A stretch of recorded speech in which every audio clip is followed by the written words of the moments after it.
Salut tout le monde. Alors je vais continuer avec cette deuxième partie concernant le salut universel qu'offre Jésus, qu'offre son œuvre et sa personne. Cette compréhension d'un salut qui inclut l'humanité dans toute son entièreté. Donc clairement le but de cette vidéo-là est de continuer à donner de la matière, à présenter des pistes de réflexion pour aller encore un petit peu plus loin. J'allais dire pour rebondir sur l'œuvre du salut offerte en Jésus-Christ, si d'une certaine manière elle dépasse pas du tout votre imagination, elle dépasse pas du tout votre conception du possible avec Dieu, alors il y a un problème. Parce que cette même puissance en nous, qui fait bien au-delà de ce qu'on pense et de ce qu'on imagine, est cette même puissance qui est à l'œuvre dans le salut de Jésus-Christ. Et ce salut est d'une certaine manière bien plus grande, bien plus au-delà encore de ce qu'on peut imaginer et concevoir comme œuvre possible de la part de Dieu. Et c'est tout le sens de la bonté, la miséricorde et l'amour de Dieu qui dépasse toute notre compréhension, qui dépasse tout ce qu'on aurait pu concevoir ou imaginer que Dieu ait fait pour l'homme.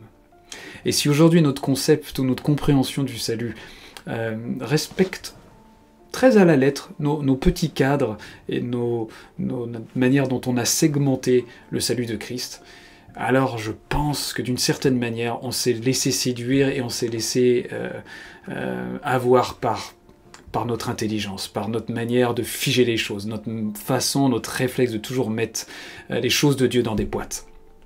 Parce que le salut offert en Jésus-Christ dépasse largement nos boîtes et largement ce qu'on est capable de concevoir de la bonté de Dieu, de l'amour de Dieu, de la miséricorde de Dieu et de surtout ce qu'il est capable de faire, de sa puissance. Et j'aimerais enchaîner avec cette fameuse parole de Jésus. Vous vous rappelez lorsqu'il s'écrit « Tout est accompli ». Tétélestai, littéralement en grec. J'aimerais juste développer un peu ce tétélestai, ou ces deux versets, je crois du verset 30 au verset 31, dans l'évangile de Jean. Jésus sait que tout est accompli. Et puis ensuite, après, avec cette perche embuée de vinaigre, il s'écrira, avant de rendre l'esprit, tout est accompli. Et je pense qu'il faut être clair sur une chose. C'est pas un slogan que je vais dire, c'est une réalité. C'est que Jésus n'est pas venu créer une nouvelle religion. Tout est accompli, ça veut dire tout est achevé. Tout est fini. Du terme en grec téléo, c'est-à-dire compléter, achever, accomplir, finir littéralement les choses. Jésus n'est pas venu créer une nouvelle religion. Il n'est pas venu créer un nouveau set de réglementations et de rites. Jésus n'est pas venu démanteler et détruire en sa propre chair l'inimitié entre le peuple juif et les nations, ce mur de séparation, ce mur d'inimitié qui a été détruit en lui-même, nous dira l'épître aux Éphésiens. Jésus n'est pas venu démanteler ce mur de séparation entre les Juifs et les nations pour créer un nouveau mur qui serait le mur de la réception de l'Esprit Saint ou de sa personne entre les croyants et les non-croyants. Ça n'a absolument... Lorsqu'on prend du recul avec ce qu'on nous a toujours dit, avec la manière dont on nous a formaté les choses, parce que la plupart des gens retransmettent ce qu'on leur a déjà transmis, c'est aussi simple que ça. Lorsqu'on prend du recul sur ce concept, finalement de nouveaux murs de séparation, même si on le décrit autrement, mais qui séparerait encore les croyants des non-croyants, avec cette fois-ci les croyants qui auraient l'Esprit de Dieu ou qui auraient Christ en eux, et les non-croyants qui ne l'auraient pas. On réalise un peu pour être gentil, l'ineptie un peu, d'un sauveur qui vient détruire un premier mur d'inimitié, pour former en lui-même en un seul corps une nouvelle humanité. Et qui, dans la conception habituelle, aurait créé un nouveau mur qui sépare l'humanité en deux camps, ceux qui ont l'Esprit de Dieu et ceux qui ne l'ont pas. Alors que, comme je le redis, de nouveau, dans l'évangile de Jean, dans les épîtres aux Colossiens, dans les épîtres aux Éphésiens, c'est exactement le même thème. Toutes choses ont été faites par Christ, ou la parole de Dieu, et toutes choses sont pour lui et subsistent par lui, c'est-à-dire existent par la parole de Dieu, par Christ lui-même. Donc concevoir des hommes et des femmes sans l'Esprit de Dieu n'a absolument aucun sens bibliquement parlant. bibliquement parlant, concernant la révélation que Paul nous offre dans les Épîtres, à savoir que toute chose absolument subsiste par Christ et trouve leur finalité en Christ, mais en lui, en Dieu, vous avez le mouvement, vous avez l'être, et vous avez la vie et la respiration. Il va même plus loin, je crois que c'est 2 versets plus loin, et nous sommes tous de sa progéniture, nous sommes tous de la progéniture de Dieu. Là, Paul s'adressait à des Athéniens païens.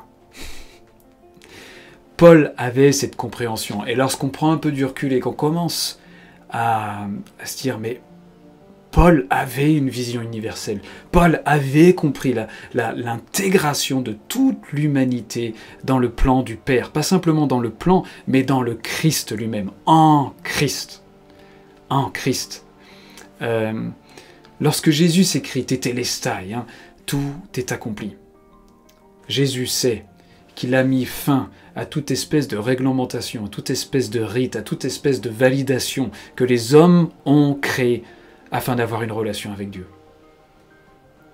Parce que entre Dieu et les hommes, il y a un seul médiateur qui est Jésus-Christ. Il sait qu'en lui-même, désormais, en sa chair, est-ce qu'il a traversé à travers la mort, à travers sa résurrection et à travers sa glorification, toute l'humanité est au bénéfice de ce qu'il a accompli.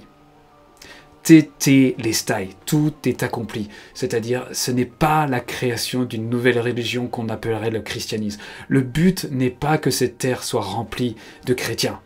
Et heureusement, entre nous. Mais que toutes les nations soient à la louange de leur Créateur et de leur Père et du Dieu vivant qui est la source de toutes choses. Avec un langage différent, avec une compréhension différente, avec des mots différents, avec un vécu et une manière de l'exprimer, j'allais dire dans les vertus, dans la manière de le fêter, d'en être reconnaissant, qui sont différentes. Le Père n'a jamais voulu avoir une humanité qui ressemblait tous à des jolis chrétiens. Parce que si vous regardez un peu comment ça se passe dans les églises aujourd'hui, si vous regardez un petit peu la manière dont le moule est présent, combien les uns et les autres sont très vite formatés avec les mêmes discours, les mêmes langages, les mêmes compréhensions, presque les mêmes habits des fois, les mêmes petits pendentifs, les mêmes petits colliers, les mêmes slogans à la mode, c'est ce que s'appelle aujourd'hui le christianisme. Et c'est pas le cœur du Père de n'avoir que des chrétiens qui remplissent ce monde. Mais que par contre, le message que Jésus avait en lui-même et qu'il n'a fait que d'annoncer et proclamer pendant sa vie sur terre, c'était le message du royaume. Le message du royaume de Dieu. Ce royaume qui est à portée de main. Ce royaume où où il est rapporté que Jésus dira dans Luc 17 que ce royaume est au-dedans de vous. Est au-dedans de vous. Ce royaume n'est pas simplement une sphère tout en haut de nos têtes, ou tout en bas, ou à une dimension alternative, mais il est en premier à l'intérieur de nous. Et lorsque Jésus est en train de parler à ses contemporains, au moment de son ministère sur terre, lorsqu'il le dit, mais le royaume, ce royaume, on vous dira, il sera ici, il sera là, allez là-bas. Non, non, non, non, ce royaume est au-dedans de vous. C'était le message de Jésus-Christ. Et son œuvre à la croix, sa résurrection et sa glorification, qui sont, comme je disais dans la première vidéo, des œuvres de nature céleste et non de nature terrestre, ces œuvres-là parlent d'une transformation invisible de l'humanité, en sa propre chair, de toute l'humanité qui a été incluse complètement en Jésus. Je voudrais prendre un verset avec vous, qui, je l'avais pris je crois dans la première vidéo, mais c'est tellement important de zoomer sur ce verset-là et de lire la suite des versets. Dans Romains, l'Épître aux Romains, chapitre 5 au verset 10. Là c'est pareil, qu'on puisse prendre du recul et qu'on puisse lire ce texte avec un regard neuf, comme si on était complètement vierge de toute compréhension, de toute transmission du dimanche matin, et qu'on puisse réécouter ce verset d'une manière neuve. Car si, lorsque nous étions ennemis, c'est-à-dire encore incapables de faire quoi que ce soit pour notre salut, nous avons été réconciliés avec Dieu par la mort de son Fils. C'est un acte accompli, fait, nous avons été réconciliés alors que nous étions ennemis, par la mort de son Fils. Étant déjà réconciliés, serons-nous sauvés par sa vie?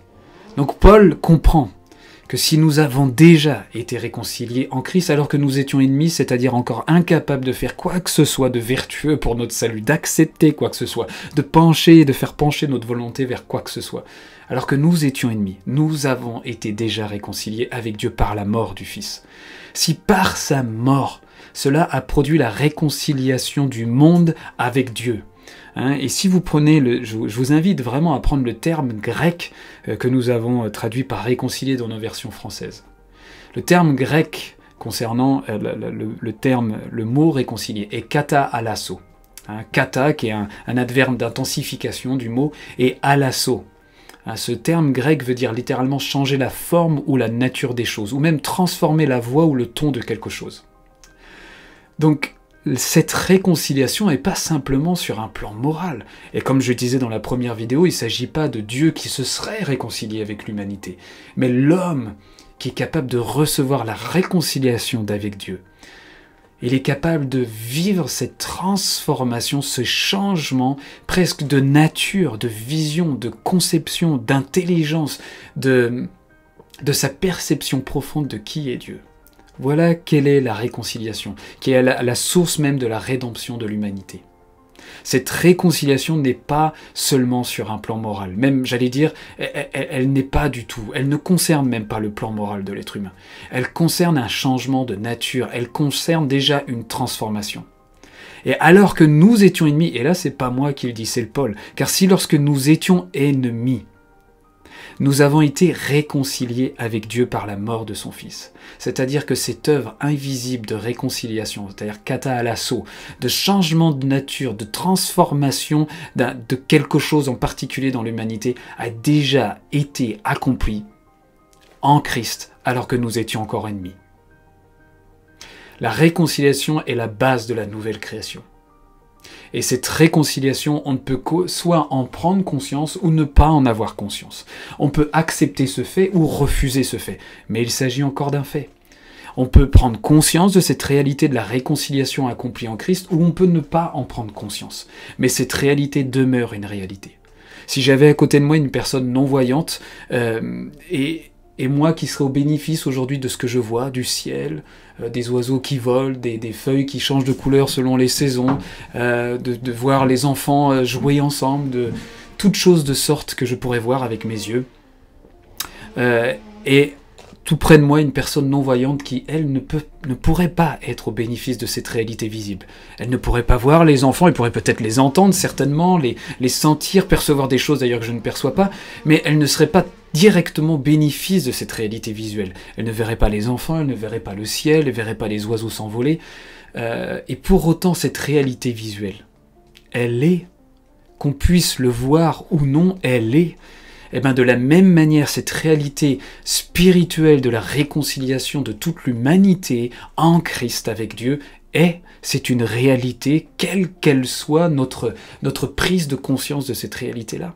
Elle l'est, c'est tout, c'est une réalité qui va être au bénéfice de nos vies si nous en prenons conscience, si nous nous ouvrons à cette réalité. Et j'allais dire, concernant la réalité spirituelle, bien souvent et bien plus qu'on l'imagine, ceux qui nous entourent, qui n'ont aucune idée de Dieu ou qui s'intéressent même à l'œuvre qui a été et accomplie en Christ, sont au bénéfice de cette réalité, bien souvent, parce que la plupart du temps, ils en sont plus ouverts qu'on l'imagine nous-mêmes. La plupart du temps, combien de fois les uns et les autres qui ne connaissent pas Christ ont pu parler directement dans ma vie sans se confesser être un chrétien. Combien la plupart du temps, ces hommes et ces femmes qui ne se confessent pas d'un Christ manifestent des actes de la vertu de Christ lui-même. Jésus sera très clair, je ne sais pas si vous vous rappelez dans les évangiles, quand vous allez visiter un prisonnier, quand vous allez donner à manger quelqu'un qui en a besoin ou à boire, quand quelqu'un a soif, Jésus n'est pas en train de parler là de chrétiens. Jésus est en train de dire combien on peut servir, donner, être une source d'amour, une source de bien-être pour ceux et celles qui ne connaissent pas Christ et où pourtant Christ est en eux, où pourtant Jésus attend en eux qu'on leur donne à boire, où pourtant Jésus attend en eux qu'on leur rende visite. Jésus ne séparait pas l'humanité en deux camps. Il ne séparait pas ceux qui avaient la présence de Christ en eux et ceux qui ne l'avaient pas. Ce n'est pas la révélation que nous apporte Jésus. Je continue pour revenir à mes moutons avec le passage de Romains 5. On poursuit avec le verset 11. « Non seulement cela, mais nous glorifions même en Dieu par notre Seigneur Jésus-Christ, par lequel nous avons maintenant obtenu la réconciliation. » Alors c'est la version Osterwald que je lis. « C'est pourquoi, comme par un seul homme, le péché est entré dans le monde, et par le péché la mort, de même la mort s'est étendue sur tous les hommes, parce que tous ont péché. » Donc là, Paul il fait un constat indéniable de ce qu'on croit habituellement à travers la désobéissance du premier Adam. Mais Paul continue. Verset 13. « Car le péché a été dans le monde avant la loi, mais le péché n'est point imputé quand il n'y a point de loi. Néanmoins, la mort a régné depuis Adam jusqu'à Moïse, même sur ceux qui n'avaient point péché par une transgression semblable. » Verset 15. « Mais il n'en est pas du don gratuit comme du péché. » Est-ce qu'on le connaît, ce verset ? Mais il n'en est pas du don gratuit comme du péché. Ça revient à cette prééminence dont je vous avais parlé dans la première partie, cette prééminence de l'œuvre de la grâce, du don gratuit de l'amour en Christ, de l'œuvre de Christ. Mais il n'en est pas du don gratuit comme du péché, car si par le péché d'un seul plusieurs sont morts, à savoir tous sont morts, je répète, là Paul est en train de dire, car si par le péché d'un seul plusieurs sont morts, tous sont morts, à plus forte raison, la grâce de Dieu et le don de la grâce qui vient d'un seul homme, savoir Jésus-Christ, s'est répandu abondamment sur plusieurs, à savoir sur tous. Donc Paul, et encore je ne lis pas tout le chapitre 5, est très clair sur le constat de l'œuvre de la réconciliation qui a touché déjà tous les hommes alors qu'ils étaient ennemis. À combien plus forte raison, par la vie maintenant du Christ, nous serons sauvés. Si nous avons déjà été réconciliés par la mort du Fils, alors que nous étions ennemis, à combien plus forte raison nous serons sauvés par la vie du Fils. C'est presque comme un principe automatique. Bien sûr que de prendre conscience, de s'ouvrir aux bénéfices que Christ a accomplis pour toute l'humanité nous permet de vivre plus pleinement ce qu'il a accompli pour nous, évidemment. Mais j'allais dire aussi, ne pas en prendre question, on peut le voir très facilement autour de nous dès qu'on ouvre un peu les yeux. Je peux vous assurer que bien des hommes et des femmes vivent des choses déjà de la nature de Christ, de l'amour de Christ, de la bonté de Christ, de la patience de Christ, de la sagesse de Christ, alors qu'ils n'embrassent pas Jésus-Christ comme leur Seigneur et leur Sauveur. Est-ce que ça annule ou dénigre ce que Jésus-Christ est et ce qu'il a fait? Mais loin de là. Mais par contre, est-ce que ça manifeste une ampleur qu'on n'aurait jamais imaginée ou osé penser du bénéfice de la mort et de la vie de Christ qui touche tous les hommes? Oh, bien sûr que oui. Bien sûr que oui. Un texte où je pense que c'est important de voir aussi cette portée universelle de ce texte. Là encore, quand on prend un peu de recul. 2 Corinthiens, au chapitre 5, du verset 18 au verset 21. Or, toutes ces choses viennent de Dieu qui nous a réconciliés avec lui par Jésus-Christ, et qui nous a confié le ministère de la réconciliation. Car Dieu, étant en Christ, réconciliant le monde avec soi. Réconcilions le monde avec soi. Est-ce que déjà nous avons une vision du monde ayant été déjà réconcilié avec Dieu? Est-ce que nous avons déjà cette vision du monde comme un monde déjà réconcilié avec Dieu, où il n'y a absolument aucun contentieux entre Dieu et l'homme, excepté ce que l'homme peut garder en tête, en souvenir, en mémoire ou en perception de ce qu'il a de Dieu? Un Dieu méchant, un Dieu plein de courroux, un Dieu vengeur, un Dieu ennemi, un Dieu tellement saint qu'on ne peut pas vivre avec lui, à la seule petite erreur il nous tombe dessus, ou la concept d'un Dieu tellement éloigné que c'est impossible de pouvoir vivre quelque chose avec lui, ou le concept d'un Dieu tellement ésotérique, tellement abstrait qu'il est presque inconcevable de vivre notre vie avec lui. Excepté ce qui peut rester dans la tête et dans l'intelligence spirituelle des hommes. Il n'existe plus aucun contentieux entre Dieu et les hommes. La sainteté de Dieu et la justice de Dieu ne sont pas un prétexte de contentieux entre l'homme et Dieu. Et ça n'a jamais été le cas d'ailleurs. Mais ça, ce serait une autre histoire. La sainteté et la justice de Dieu n'a jamais été un prétexte de séparation entre Dieu et l'homme. Peut-être entre l'homme et Dieu, dans son altération de la justice, c'est-à-dire de la justesse de l'esprit de l'homme concernant Dieu, mais pas de Dieu vis-à-vis de l'homme. Donc je continue le verset. Car Dieu étant en Christ réconciliant le monde avec soi, en ne leur imputant point leurs péchés, il a mis en nous la parole de la réconciliation. Nous faisons donc la fonction d'ambassadeur pour Christ, comme si Dieu exhortait par nous. Nous vous supplions au nom du Christ, soyez réconciliés avec Dieu. Car celui qui n'a point connu le péché, il l'a fait pécher pour nous, afin que nous devenions justice de Dieu en lui. Je crois que je l'avais déjà lu dans la première partie, mais c'est un des passages qui me paraît indispensable pour continuer de creuser et d'aller plus loin. Cette réconciliation, où le Christ s'est fait pécher, afin que nous soyons devenus justice de Dieu.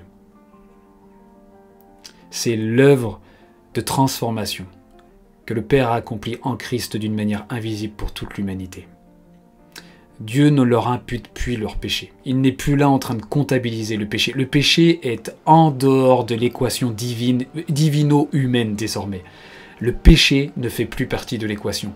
Il s'agit de l'agneau de Dieu qui vient ôter le péché du monde. L'agneau de Dieu, la vision que Jean a de Jésus. L'agneau de Dieu qui vient ôter le péché du monde, enfin en tout cas de Jean-Baptiste. Il est venu ôter le péché du monde. Dieu ne comptabilise plus les péchés entre l'homme et lui-même. C'est la révélation que le Christ nous apporte du Père. C'est la révélation du Père qui attend constamment que le Fils cadet revienne. Que le Fils cadet revienne à lui-même. Quand je dis à lui-même, c'est que le Fils cadet qui rentre en lui-même, qui rentre vers lui-même. Littéralement, j'aime beaucoup ce verset où le jeune fils réalise là dans la boue des porceaux qu'il était mieux avec son père, qu'il était bien avec son père, qu'il avait à manger avec son père. Et il est écrit littéralement qu'il revint vers lui, il vint vers lui, c'est-à-dire il rentre en lui-même et il réalise. Il réalise, je vais revenir au Père. Et le Père qui était là constamment à attendre son Fils, sans aucune remarque, sans aucun jugement, sans aucune réprimande, embrasse son Fils. Et vous connaissez le reste de l'histoire. Le Père reste les bras grands ouverts en Christ, avec l'humanité en elle, en attendant que cette humanité ouvre de plus en plus les yeux sur le cœur du Père qui est déjà tout près de son visage.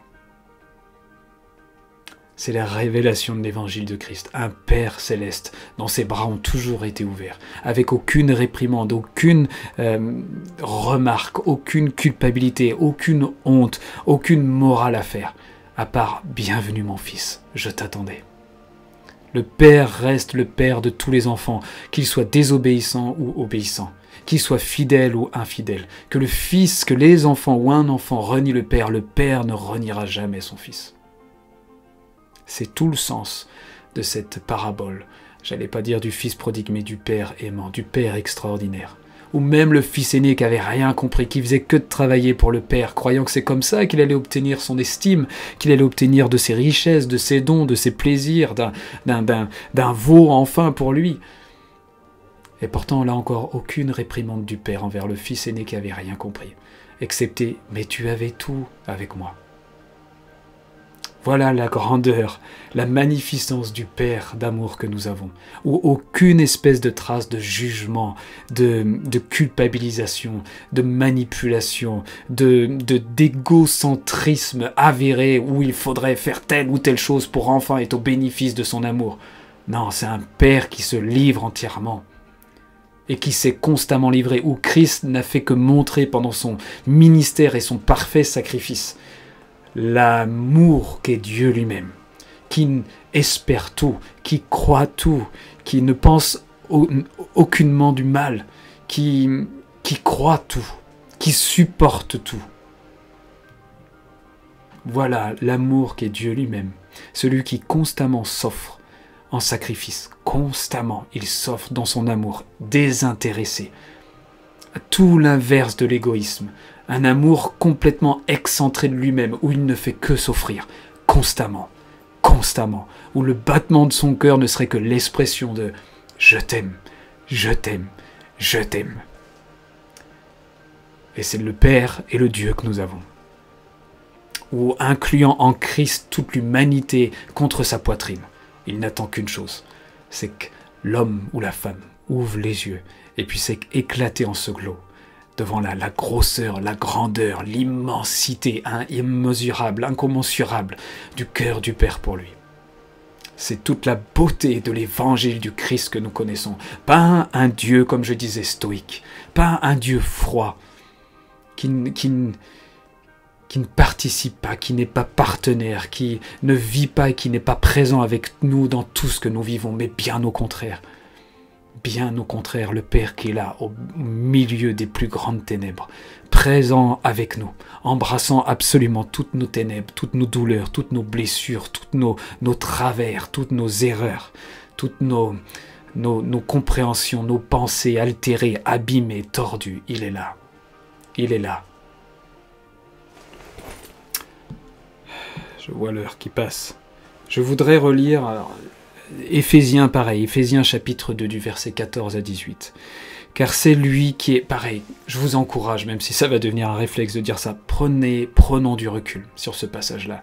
Essayons là encore d'avoir comme un esprit vierge sur ces passages-là, comme si on n'avait encore rien entendu. On est comme des enfants, et même si je sais que c'est les écrits de Paul et qui ne sont pas toujours simples, mais revenons avec cette simplicité, la simplicité de Christ, par la complexité de ce que l'intelligence théologique éloignée de l'expérience de Dieu est venue nous marteler, mais la simplicité de Christ dans les textes.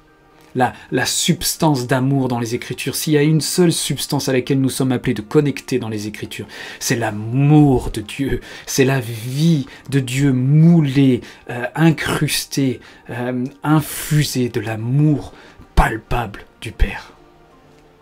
Éphésiens chapitre 2, verset 14 au verset 18. Car c'est lui qui est notre paix, lui qui des deux peuples n'en a fait qu'un, en abattant le mur de séparation, ayant détruit en sa chair l'inimitié, la loi des préceptes, laquelle consistait en ordonnances, afin qu'il formât en lui-même les deux un seul homme nouveau, après avoir fait la paix. Et qu'en détruisant lui-même l'inimitié, il réconcilia avec Dieu par la croix les uns et les autres en un seul corps. Et il est venu annoncer la paix à vous qui étiez loin et à ceux qui étaient près, car par lui nous avons, les uns et les autres, accès auprès du Père dans un même esprit. Et peut-être ce passage est tellement riche. Je ne vais pas revenir à ce que je disais au début. Jésus n'est pas venu reconstruire un mur qu'il aurait démantelé déjà entre le peuple juif et les nations. Il n'est pas venu reconstruire un mur nouveau qui serait ceux qui ont l'Esprit de Dieu et ceux qui n'ont pas l'Esprit de Dieu. Ça n'a absolument aucun sens. Au contraire, en sa chair, en lui-même, en son corps spirituel qu'il est, il a formé une seule humanité. Je vais au dernier verset que j'ai lu. « Car par lui nous avons les uns et les autres accès auprès du Père dans un même esprit. » Si les uns et les autres n'avaient pas le même esprit pour accéder au Père, alors il s'agirait d'un Père injuste. Parce que si le Père est ce Père juste, et ce Père tendre et miséricordieux, qui donne exactement la même chance, la même opportunité, la même base aux uns et aux autres, aux hommes et aux femmes, pour l'approcher, si les uns ou les autres n'avaient pas le même esprit pour l'approcher, alors ils n'auraient aucune chance d'avoir une relation avec le Père. Ils n'auraient aucune opportunité d'avoir une relation avec lui. Parce que Jésus dira à la Samaritaine, il ne s'agit plus de la montagne en Samarie ou celle en Jérusalem pour adorer Dieu comme il faut, parce que le Père cherche des adorateurs en esprit et en vérité. Le Dieu est esprit, et Jésus parle à la Samaritaine du Père. Dieu est esprit, et il cherche des adorateurs en esprit et en vérité. Si Dieu est esprit, la seule façon d'avoir une relation possible avec lui, c'est d'être dans son esprit, dans sa présence. C'est là toute la justesse et la justice de Dieu pour accéder à sa présence. C'est que les uns comme les autres accèdent, approchent le Père par et dans l'esprit, pour les uns et pour les autres. Éphésiens chapitre 3, verset 14 au verset 15. Là encore, c'est tellement important. Jésus n'est pas encore en train de parler seulement aux chrétiens. Prenons du recul, s'il vous plaît. C'est pour ce sujet que je fléchis les genoux devant le Père de notre Seigneur Jésus-Christ, de qui toute famille dans les cieux et sur la terre tirent leur nom. Regardez en grec. Il ne s'agit pas d'un verset exclusif, il s'agit d'un verset pleinement inclusif qui inclut, toutes les familles, chaque famille, dans les cieux et sur la terre, en un seul corps, qui est son Fils Christ. En un seul corps. Toute famille dans les cieux et sur la terre tire leur nom du Père. Nous sommes tous de sa progéniture, comme Paul, je le redis, dira aux Athéniens. En lui, en Dieu, nous avons tous le mouvement, l'être et la vie. Et si vous regardez la vie en grec, il parle bien de Zoé. Si vous voulez faire cette distinction qui n'est d'ailleurs pas si systématique, mais il parle bien, Paul, aux Athéniens, de cette vie Zoé.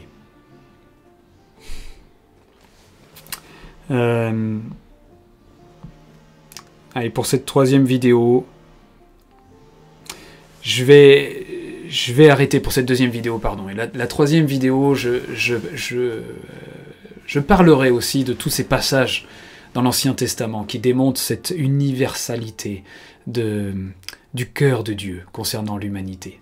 J'allais dire, encore plus, même dans l'Ancien Testament, on voit combien toute la création fait partie de Dieu, lui appartient. Que Israël était destiné à être une lumière pour toutes les nations. Non pas un mur d'inimitié, non pas comme aujourd'hui ça pourrait l'être entre d'ailleurs Jésus qui serait cette pierre d'achoppement entre les croyants et les non-croyants, entre ceux qui auraient l'esprit et ceux qui n'auraient pas l'esprit. Non, bien au contraire, l'Ancien Testament nous montre aussi, que ce soit à travers les psaumes par exemple, combien toute la création appartient à Dieu, absolument.